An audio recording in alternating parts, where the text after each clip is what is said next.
So I've just sent an email to Ben Fisher, the editor of the Southampton Network, but we'll see what happens where he gets it. There's so many emails with all the evidence apparently didn't get to Sarah Jane, with all the truth of what happened, etc. The rest of it. So we'll see what happens.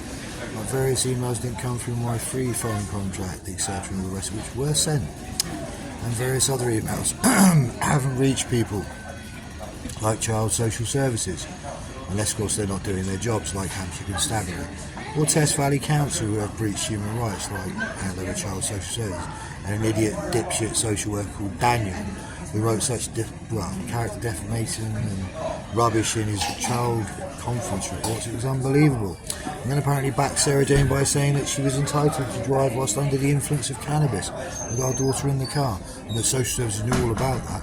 And apparently breached just about every form of confidentiality, being a child social services worker, telling me that my wife was going to divorce me before my bail was even up, and yet there was no hint of a divorce or anything until it was filed the day after my birthday in 2022, which shows a level of maliciousness which pretty much has made most people sick, and they can't understand why I might still love Sarah Jane, which is the truth. But you know, love is love, but the law is the law, and if you're guilty of terrorism, domestic terrorism, and involvement in phone hacking and everything else like the news of the world, I think Mr. Ben Fisher in the Daily Echo would like to hear how I'm living in a doorway because my human rights are being ignored along with my statutory rights, etc. and everything else. And oh wait, I didn't finish my qualification because living in the doorway.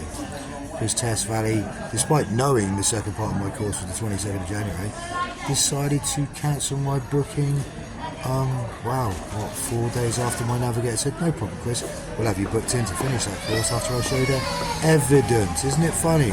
You show evidence and people sort of want to do their job. So we'll see how the media feels. So hopefully, I look forward to hearing back from Mr. Ben Fisher in Southampton, because if I don't, then it's more evidence that I'm sat under a camera canopy, once again typing emails to send to people that aren't getting there. But then again, apparently that doesn't happen, does it? Like the phone hacking paranoia. Wow, because the News of the World newspaper never existed. Not acts of terrorism in this country. What's next? We're going to say the Iranian embassy never happened, didn't you? You probably won't remember that week, because you weren't born, were you, children? Never mind. Anyway, we'll look forward to hearing back from Mr. Ben Fisher, the editor of the paper. And if we don't hear back from him soon, then we're going to know that Robert Wyatt and his little friends are still playing their hacking game. Isn't that fun, Paul Fillimore and all your little girlfriends? See you soon.